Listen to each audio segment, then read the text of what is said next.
Ici, la rencontre avec les femmes de Jérusalem. Ici, on a toujours ces méchants qui piétinent Jésus. Et au-dessus de ce méchant qui sonne qui le piétine, on a un personnage noir qui sonne de la trompette. Alors là, vraiment, la négritude, c'est vraiment l'altérité, c'est l'autre. C'est la chose. Voilà. Et ça continue. Là, le Christ est abreuvé de fiel. Là, il est mis en croix. Avec Marie-Madeleine qui pleure, abondamment. Voilà. Après, c'est la crucifixion. Et donc, alors ça, c'est intéressant à voir aussi. Donc, cette crucifixion. Alors là, c'est vous qui allez me dire, regardez, le soleil et la lune, vous vous souvenez de ce que je vous ai dit tout à l'heure? Là, c'est bien orienté, la lune est bien à la gauche du Christ. Hein, et le soleil est bien à sa droite. Le soleil est un peu pas l'autre, parce que c'est l'éclipse. Vous vous souvenez, à la mort de Christ, c'est l'éclipse. Et donc, si vous regardez bien, vous avez les deux larrons. Le méchant larron, qui est à la gauche, naturellement, du Christ, puisque c'est toujours le mauvais côté. Hein. Le méchant larron, il est complètement rassasiné, il est cuit, il est déjà bon à être embarqué en enfer. Voilà, il regarde ailleurs, il reste. Il est rassasiné. Et celui de droite, c'est le bon larron. Et un souffle sort de sa bouche. C'est son dernier souffle. Et il est en train de dire au Christ, Seigneur, fais que je sois à côté de toi, que tu m'accueilles. Et le Christ lui a répondu, mais ce soir, tu seras à ma droite. Voilà. Et c'est ce qui est en train de se passer. Et derrière, sur cette toile, on voit une représentation de Jérusalem, mais une Jérusalem qui est rêvée. C'est une architecture un peu idéalisée de l'Antiquité. Voilà, ça c'est typiquement les peintures de Grand du chemin de Croix. Il en a fait un certain nombre de séries comme ça.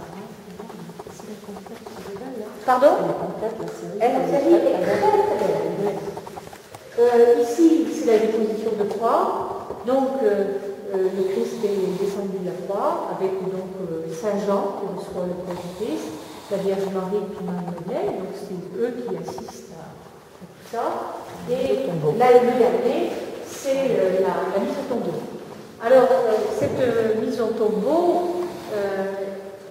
exprime quelque chose de très intéressant aussi, parce qu'il y a une gestuelle. Il y a une gestuelle très, très forte qu'on va retrouver à Castiglione tout à l'heure. Le Christ, bon, c'est le fils de la Vierge, et la Vierge fait une déploration. Ce geste des mains de la Vierge, elle est là dans cette déploration très très douloureuse, et c'est le moment de chanter le Stabat Mater. Stabat Mater. Alors ça c'est plutôt pour celui-là. Dolorosa, iuxta crucem lacrimosa, dum pendebat filius. Dans la Semaine Sainte, beaucoup de choses tournent autour de la douleur de la mère. Et la douleur de la mère qui perd son fils. Or, imaginez ce qui pouvait se passer lors d'un assassinat. Le fils est tué. Il a été sauvagement assassiné pour une raison X ou Y. Et on a posé le fils sur les genoux de sa mère, ou du moins on l'a déposé sur des tréteaux dans la maison de la famille. Et c'est un drame épouvantable. La famille est réunie. Les femmes sont autour du corps. Et les femmes vont commencer, ça se faisait beaucoup autrefois, vont commencer une sorte de danse qu'on appelle le caracole.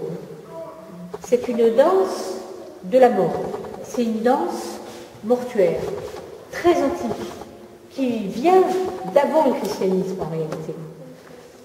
Et pendant cette danse très lente, mais en même temps qui est assez paroxysmique, parce que les femmes se déchirent la poitrine, arrachent leur coiffure, se déchirent leurs vêtements. Et celles qui savent faire improvisent. Et elles improvisent le lamento, elles chantent, elles improvisent le lamento, ou si c'est une situation de vendetta, elles vont improviser le voce, c'est-à-dire l'appel à la vengeance. À l'extérieur de ce cercle des femmes, qui est comme un ventre maternel autour de ce corps, il y a le cercle des hommes qui est là, avec le fusil, avec la crosse, il tape le sol, il rythme. Imaginez cette scène. C'est absolument terrifiant. C'est-à-dire qu'on ne peut pas échapper à une atmosphère comme celle-là. On ne peut pas. Et on ne peut pas se défiler à ses devoirs à ce moment-là, lorsqu'on est pris dans cette atmosphère-là. C'est pour ça que les chants des voces qui racontent ces appels à la vengeance sont terribles, parce qu'on est pris au tripes, d'autant plus qu'ils sont d'une violence extrême.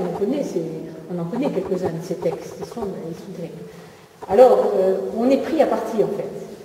Alors, si c'est une mort naturelle, le contexte est un peu le même, c'est-à-dire que les femmes improvisent le lamento. Mais la mère est là, et elle exprime sa douleur. Et alors, ma fille, pourquoi es-tu morte? Pourquoi me fais-tu une chose pareille? Toi qui allais te marier. Alors, souvent c'est ça qui revient. Te voilà maintenant marié au Christ. Souvent c'est des paroles qui sont dites à ce moment-là.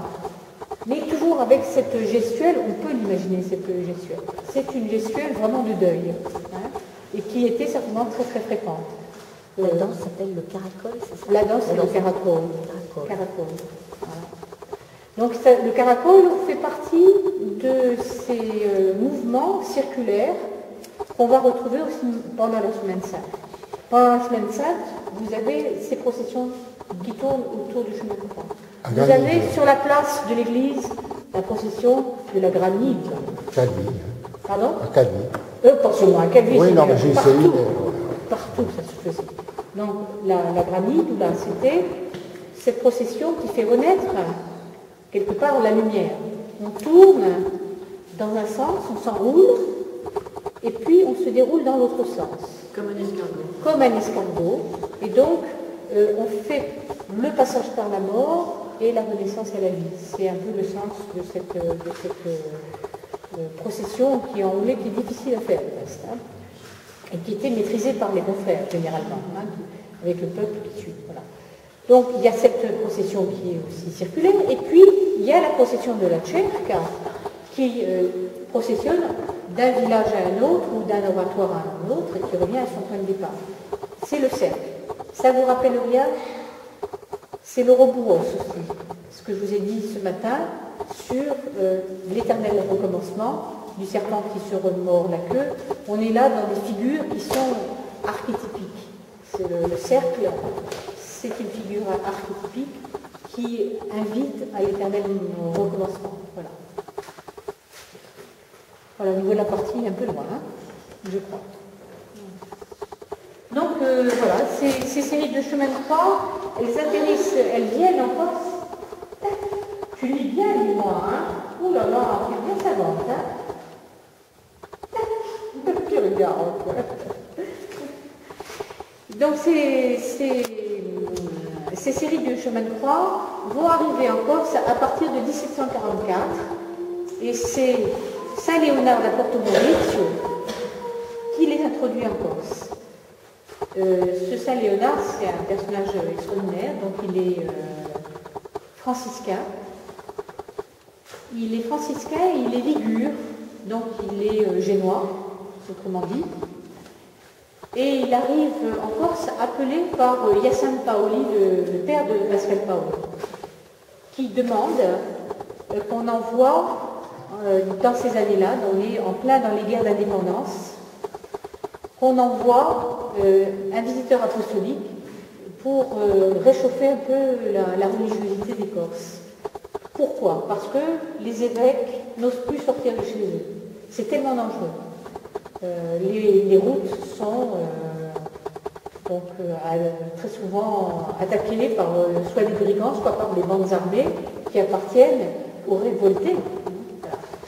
Et finalement, donc, on va envoyer Saint Léonard, qui est ce franciscain qui va prêcher en Corse en 1744, et il va prêcher contre la vendette, et il va prêcher pour l'installation des chemins de croix.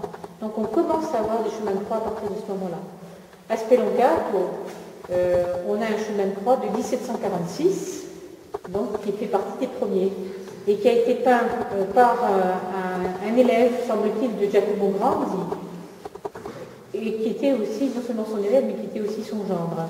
Donc on peut penser que celui-ci, à mon avis, fait partie, en tout cas, de ces chemins de croix qui sont peints dans cette foulée-là. Voilà. Peut-être pas des premiers, enfin, il est très très complet, en tout cas, et vraiment très très beau. Voilà, M. Casanova. Merci beaucoup, Mme Parle.